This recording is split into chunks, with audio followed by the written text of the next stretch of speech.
दोस्तों नमस्कार, मेरा नाम राहुल कुमार है। आज की कहानी गुजरात की है। साल 2018 की बात है। गुजरात के पाटन जिले के कल्याण गांव में एक पटेल परिवार रहता था।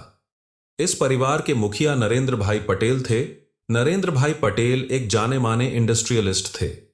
उनका अहमदाबाद में आयरन और स्टील का बड़ा बिजनेस था, जिससे उनकी पहचान दूर दूर तक थी। उनके परिवार को लोग सम्मान की दृष्टि से देखते थे। नरेंद्र भाई पटेल अपने परिवार के साथ खुशहाल जीवन जी रहे थे। उनके परिवार में उनके साथ उनकी पत्नी मधुबन पटेल, बेटा जिगर पटेल और बेटी किन्नरी पटेल रहती थी। जिगर पटेल की शादी हो चुकी थी और उसकी पत्नी का नाम भूमि पटेल था। शादी के बाद भूमि ने एक बेटी को जन्म दिया, जिसका नाम उन्होंने माही रखा। नरेंद्र का बेटा जिगर भी उनके साथ इस कारोबार को संभालने और आगे बढ़ाने में उनकी मदद करता था। वहीं उनकी बेटी किन्नरी पढ़ाई पूरी करने के बाद डेंटिस्ट बन गई थी और दांतों की डॉक्टर के रूप में काम कर रही थी। यह परिवार काफी संपन्न और शिक्षित था। उनकी जिंदगी खुशहाल थी और हर कोई अपने अपने काम में व्यस्त था। लेकिन अक्टूबर 2018 में अचानक से इस परिवार की खुशियों को नजर लग गई। 34 साल के जिगर पटेल, जो पूरी तरह से स्वस्थ और मजबूत इंसान थे, अचानक बीमार पड़ने लगे। उन्हें अपने शरीर में अजीब सी बेचैनी महसूस होने लगी थी। बार बार उनका गला सूखने लगता था और उन्हें दौरे भी पड़ने लगे। उनकी आंखों की रोशनी भी कम होने लगी थी, जिससे उन्हें साफ देखने में परेशानी होती थी। धीरे धीरे उन्होंने खाना पना भी बहुत कम कर दिया, जिससे उनका शरीर कमजोर होने लगा। जिगर के माता पिता ने जब यह देखा तो वे उन्हें डॉक्टर के पास लेकर गए। अहमदाबाद के बड़े डॉक्टरों ने जिगर के कई टेस्ट किए, लेकिन सभी टेस्ट की रिपोर्ट नॉर्मल आई। डॉक्टरों ने बताया कि जिगर को कोई बीमारी नहीं है, लेकिन जिगर की हालत दिन प्रतिदिन खराब होती जा रही थी। वह इतना कमजोर हो गया था कि उसे अपने गले की सूखने की समस्या के लिए हमेशा एक बोतल में ग्लूकोज का पानी साथ रखना पड़ता था। वह बार बार उसी को पीता रहता था। यह सब देखकर परिवार के सभी लोग परेशान हो गए। उन्होंने जिगर का इलाज कराने के लिए कई बड़े डॉक्टरों से संपर्क किया और अलग अलग अस्पतालों में टेस्ट कराए, लेकिन हर बार रिपोर्ट नॉर्मल ही आई। कोई भी डॉक्टर जिगर की बीमारी का पता नहीं लगा पा रहा था। डॉक्टरों को भी समझ नहीं आ रहा था कि जिगर को किस तरह की बीमारी है। समय बीतता गया, लेकिन जिगर की हालत में कोई सुधार नहीं हुआ। दोस्तों, वीडियो में आगे बढ़ने से पहले वीडियो को लाइक जरूर करें, एक छोटा सा कमेंट भी कर दें और हमारे चैनल अपकमिंग अद्विक को सब्सक्राइब करना भी ना भूलें। और लेटेस्ट वीडियो की जानकारी के लिए बेल आइकन दबाकर नोटिफिकेशन जरूर ऑन कर लें। तो चलिए आगे बढ़ते हैं। वीडियो में जिगर का अस्पताल का चक्कर लगाते लगाते करीब 7 महीने ऐसे ही गुजर गए, लेकिन उसके हालात में कोई सुधार नहीं हुआ। उसके बाद 4 मई 2019 को परिवार ने सोचा कि वह नरेंद्र पटेल के बड़े भाई के घर जाएंगे, जो पाटन जिले में ही रहते थे। वहां जाकर उन्होंने डिसाइड किया कि वे सभी अपने पुश्तैनी गांव जाएंगे। गांव में उनकी कुलदेवी का मंदिर था, इसलिए उन्होंने वहां जाकर जिगर के ठीक होने के लिए पूजा करने का निर्णय लिया। उनका पुश्तैनी गांव राजकोट जिले के धोराजी तालुका में था। 5 मई की सुबह सभी लोग जल्दी उठे और गांव जाने की तैयारी करने लगे। लेकिन उसी समय जिगर को अचानक फिर से दौरा पड़ने लगा। उस वक्त उसकी बहन किन्नरी उसके पास थी। उसने जिगर से कहा कि उसके पास एक दवाई है जो शायद उसे राहत दे सकती है, लेकिन जिगर ने वह दवाई खाने से साफ मना कर दिया। जिगर पटेल ने अपनी बहन किन्नरी से कहा कि उसे अस्पताल जाना पड़ेगा, लेकिन उसकी हालत इतनी खराब हो चुकी थी कि उसे मजबूरी में किन्नरी से दवा लेनी पड़ी। दवा लेने के बाद जिगर की तबीयत और बिगड़ गई। सीने में तेज दर्द होने लगा और पूरे शरीर में बेचैनी बढ़ गई। वह तड़पते हुए किसी तरह गाड़ी तक पहुंचा ताकि जल्द अस्पताल जा सके, लेकिन जब उसने अपनी पैंट की जेब चेक की तो गाड़ी की चाबी गायब थी। यह देखकर वह परेशान हो गया, क्योंकि वह चाबी हमेशा अपनी पैंट में ही रखता था। जिगर ने तुरंत अपनी पत्नी भूमि को बुलाया और चाबी के बारे में पूछा। उसकी आवाज सुनकर परिवार के बाकी लोग भी उसकी हालत देखकर परेशान हो गए। सभी ने मिलकर गाड़ी की चाबी ढूंढनी शुरू कर दी, लेकिन चाबी कहीं नहीं मिली। असल में गाड़ी की चाबी पहले ही छिपा दी गई थी। आखिरकार परिवार वालों ने दूसरी गाड़ी का इंतजाम किया और जिगर को अस्पताल ले गए, लेकिन अस्पताल पहुंचने से पहले ही जिगर बेहोश हो गया। अस्पताल में डॉक्टरों ने जिगर की जांच की तो पता चला कि जिगर की मौत हो चुकी है। यह सुनकर अस्पताल में कोहराम मच गया। जिगर के माता पिता का रो रो कर बुरा हाल हो गया। उनके परिवार के बाकी लोग भी बहुत दुखी थे। जिगर की पत्नी भूमि का भी रो रो कर बुरा हाल था। उनकी छोटी बेटी माही, जो अभी सिर्फ 14 महीने की थी, अपने पिता को हमेशा के लिए खो चुकी थी। भूमि बार बार बेहोश हो रही थी क्योंकि जिगर ने उसकी गोद में ही दम तोड़ दिया था। डॉक्टरों ने जिगर के पिता नरेंद्र पटेल से कहा कि उन्हें जिगर का पोस्टमार्टम कराना चाहिए ताकि मौत का सही कारण का पता चल सके, लेकिन नरेंद्र पटेल ने पोस्टमार्टम कराने से इनकार कर दिया।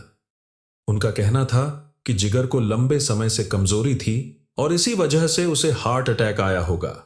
घर वालों को भी किसी पर कोई शक नहीं था, इसलिए उन्हें पोस्टमार्टम की जरूरत महसूस नहीं हुई। इसके बाद जिगर का अंतिम संस्कार कर दिया गया। घर में शोक का माहौल था। जिगर की पत्नी भूमि को हर दिन अपने पति की कमी में महसूस हो रही थी। उसकी 14 महीने की बच्ची माही की पूरी जिम्मेदारी अब उसी पर थी। जिगर की मौत के 3 हफ्ते बाद 30 मई को अचानक भूमि की तबीयत खराब होने लगी। उसे अजीब सी बेचैनी होने लगी और चीजें धुंधली दिखने लगी। परिवार वाले उसे तुरंत अस्पताल ले गए। उसके साथ घर के कुछ और लोग भी अस्पताल पहुंचे। इसी दौरान घर पर सिर्फ जिगर की बहन किन्नरी, उनके पिता नरेंद्र और ताई मौजूद थे। 14 महीने की माही घर में सो रही थी। अचानक माही को भी दौरे पड़ने लगे।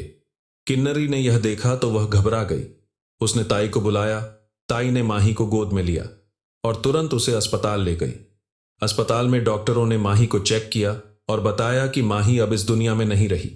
1 महीने के भीतर उस घर में दूसरी मौत हो चुकी थी। पहले जिगर की मौत हुई और अब उसकी बेटी माही की। इस बार भी डॉक्टरों ने नरेंद्र से कहा कि उन्हें अपनी बच्ची का पोस्टमार्टम कराना चाहिए, लेकिन उनके घर वाले इसके लिए तैयार नहीं हुए। आखिरकार बच्ची का शव नरेंद्र पटेल को सौंप दिया गया। उसके बाद परिवार के लोगों ने अन्य सदस्यों के साथ मिलकर बच्ची को दफना दिया। वहीं अस्पताल में भूमि की हालत भी गंभीर बनी हुई थी। डॉक्टर उसे बचाने की पूरी कोशिश कर रहे थे। जिगर और माही की मौत ने पूरे पटेल परिवार को गहरे दुख में डाल दिया था। उसके बाद धीरे धीरे भूमि की हालत में सुधार होने लगा था। कुछ दिन बाद भूमि को भी अस्पताल से छुट्टी दे दी गई, लेकिन अब उसकी तबीयत अक्सर खराब रहने लगी क्योंकि उसने 1 ही महीने में अपने पति और बच्ची को खो दिया था। उसका पूरा परिवार खत्म हो चुका था और इस सदमे से वह उभर नहीं पा रही थी। भूमि के ससुर नरेंद्र पटेल भी बेहद उदास रहने लगे। उनके मन में तरह तरह के सवाल उठते रहते थे। एक दिन उन्होंने भूमि से कहा, तुम कुछ समय के लिए अपने मायके चली जाओ।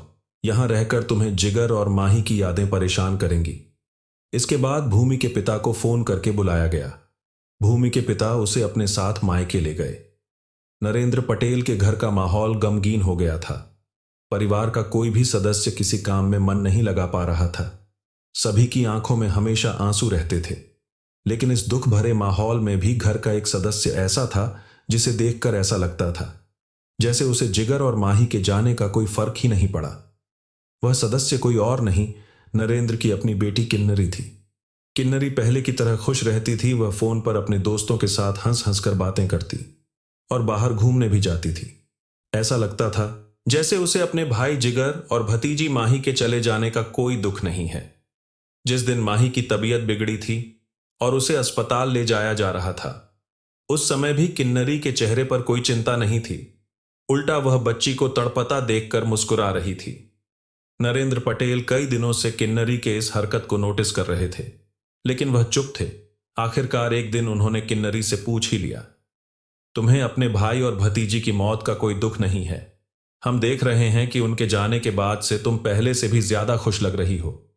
उन्होंने यह भी पूछा कि कहीं ऐसा तो नहीं कि उनकी मौत के पीछे तुम्हारा हाथ हो? किन्नरी ने बिना झिझक अपने पिता की आंखों में देखते हुए जवाब दिया, हां पिताजी, आपने सही पहचाना। मैंने ही भाई जिगर और भतीजी माही को मारा है। मैं तो अपनी भाभी भूमि को भी मारने वाली थी, लेकिन आपने उसे मायके भेज दिया।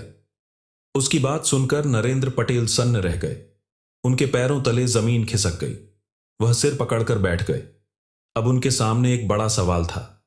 उन्हें अपने बेटे और पोती के इंसाफ के लिए लड़ना चाहिए या अपनी बेटी को जेल जाने से बचाना चाहिए।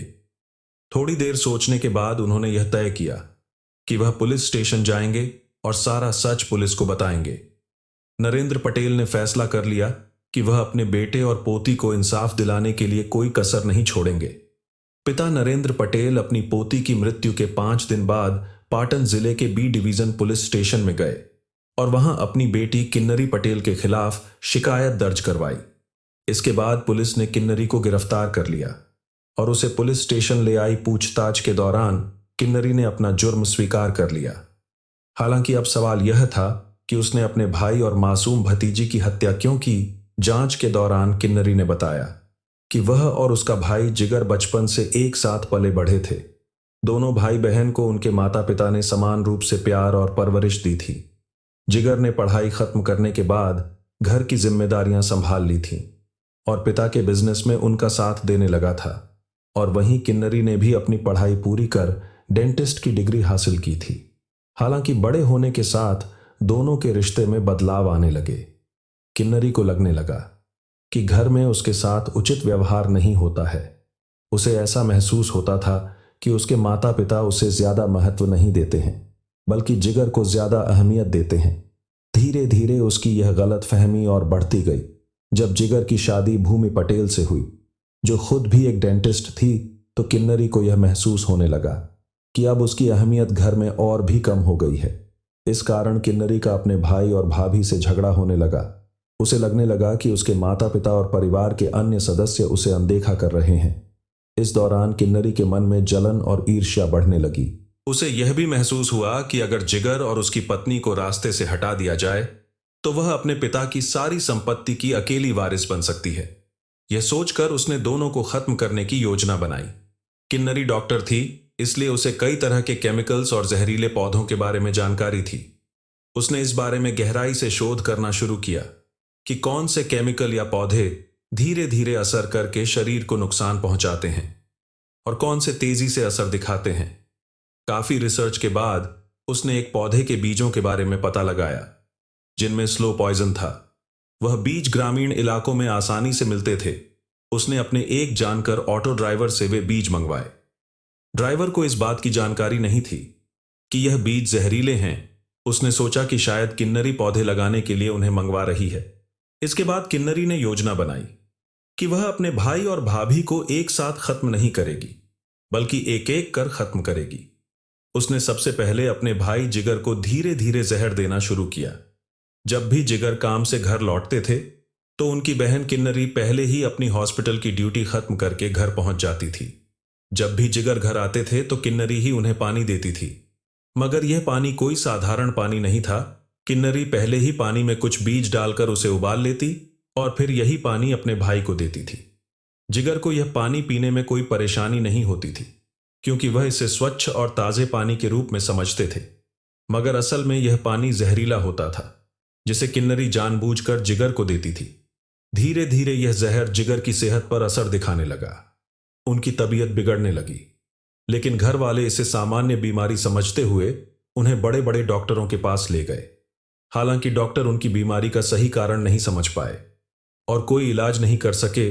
जिगर को बार बार गला सूखने की समस्या होने लगी थी, जिसकी वजह से वह हमेशा अपने साथ ग्लूकोज वाला पानी रखने लगे थे। लेकिन यह ग्लूकोज का पानी भी किन्नरी ही तैयार करती थी और इसमें वह वही जहरीला पानी मिलाती थी। इस पानी के सेवन से जिगर की हालत और भी ज्यादा खराब हो जाती थी। मार्च 2019 में किन्नरी ने एक और खतरनाक योजना बनाई। उसने पोटेशियम साइनाइड खरीदने का सोचा।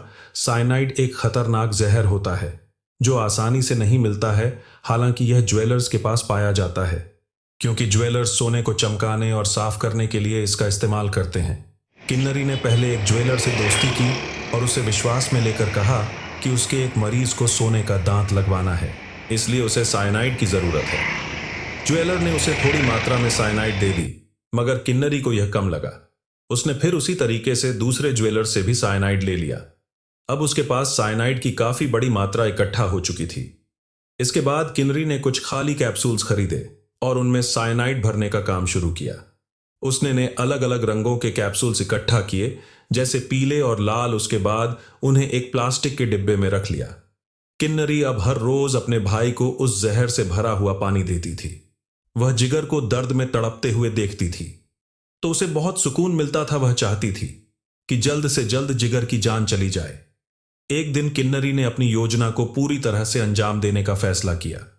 4 मई को जब नरेंद्र के परिवार के सभी लोग उनके बड़े भाई के घर गए हुए थे, उसके बाद वे लोग वहां से 5 मई को कुलदेवी के मंदिर जाने वाले थे। उस समय अचानक जिगर की तबीयत बिगड़ने लगी। किन्नरी ने तुरंत कहा कि उसके पास एक दवाई है जो जिगर को ठीक कर देगी। जिगर ने पहले मना किया, लेकिन किन्नरी ने उसे जबरदस्ती कैप्सूल खिला दिया और फिर उस पर ग्लूकोज का पानी पिला दिया। कैप्सूल जैसे ही जिगर के पेट में गया, उसकी तबीयत और ज्यादा बिगड़ गई।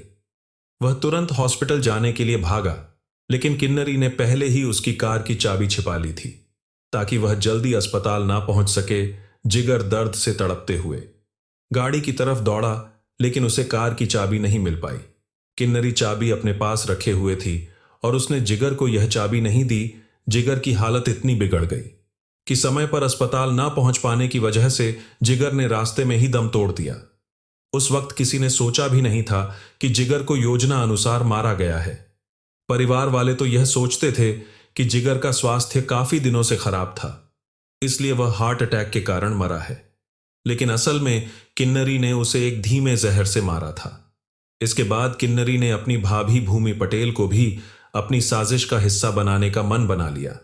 उसने धीरे धीरे भूमि को भी एक स्लो पॉइजन वाला पानी पिलाना शुरू किया, जिससे भूमि की सेहत लगातार बिगड़ने लगी। कुछ दिनों बाद भूमि की तबीयत इतनी खराब हो गई कि उसे 31 मई को अस्पताल में भर्ती कराना पड़ा। किन्नरी की साजिश यही खत्म नहीं हुई। उसकी नजर अब अपनी भाभी की छोटी बच्ची माही पर थी। उसे यह डर था कि अगर माही जिंदा रही तो उसे अपने पिता नरेंद्र पटेल की संपत्ति में हिस्सा मिलेगा।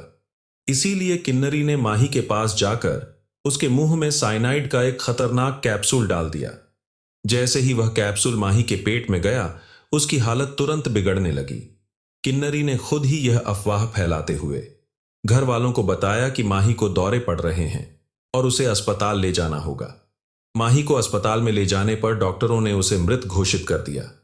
इन सब की जानकारी मिलने के बाद पुलिस ने माही के शव को खोद कर निकाला और उसे पोस्टमार्टम और फॉरेंसिक जांच के लिए हॉस्पिटल भेज दिया।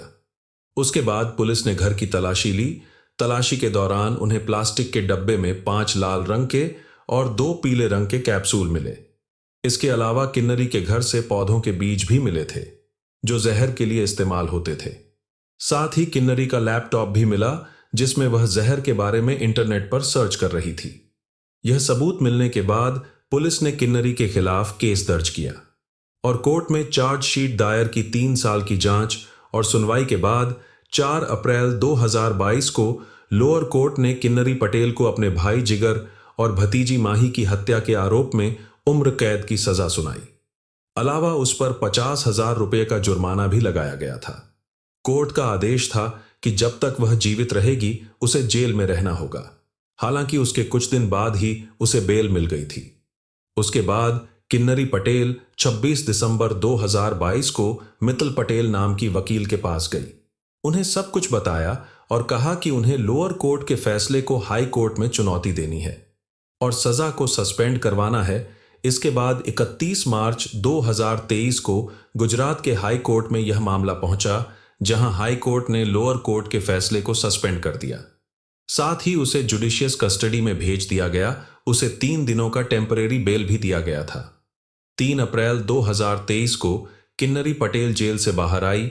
4 अप्रैल को वकील मित्तल पटेल किन्नरी से मुलाकात करती है। मित्तल ने किन्नरी से कहा कि उसे अपना पासपोर्ट कोर्ट में सबमिट करना होगा क्योंकि यह जमानत की शर्त थी। किन्नरी ने इसे मान लिया। इसके बाद शाम को 6:55 पर उसने मित्तल को टप पर एक संदेश भेजा। इस संदेश में उसने मित्तल से कहा कि वह अपना पासपोर्ट जमा नहीं करेगी क्योंकि वह देश छोड़कर भागने का प्लान बना रही थी। उसने वकील से कहा कि डुप्लीकेट एफिडेविट तैयार रखो और बोलना कि किन्नरी के पास पासपोर्ट नहीं है। उसने वकील से झूठा गवाह भी देने के लिए बोला। वकील ने यह गैर कानूनी काम करने से मना कर दिया। ऐसे में किन्नरी काफी गुस्सा हो गई। उसने मित्तल पटेल को धमकी दी कि वह उसकी फीस नहीं देगी और जैसे उसने अपने भाई और भतीजे को मारा था वैसे ही वह मित्तल और उसकी बेटी को भी मार डालेगी। उसने यह भी कहा कि उसके पास अभी भी जहर है। इस बात को लेकर दोनों के बीच काफी बहस और झगड़ा हुआ, जिसके बाद मित्तल पटेल ने 5 अप्रैल को थाने में जाकर किन्नरी पटेल के खिलाफ एफआईआर दर्ज करवाई। फिलहाल यह केस हाई कोर्ट में चल रहा है और वह बेल पर बाहर है, लेकिन अभी भी उसके खिलाफ कानूनी कार्रवाई जारी है। दोस्तों, कहानी को लास्ट तक सुनने के लिए आपका धन्यवाद। इस कहानी के बारे में अपनी राय कमेंट करके जरूर बताइएगा और ऐसी ही अपराध की सच्ची कहानियों के लिए हमारे चैनल अपकमिंग अद्विक को सब्सक्राइब कर लीजिए। कहानी को लाइक और शेयर जरूर करें। धन्यवाद।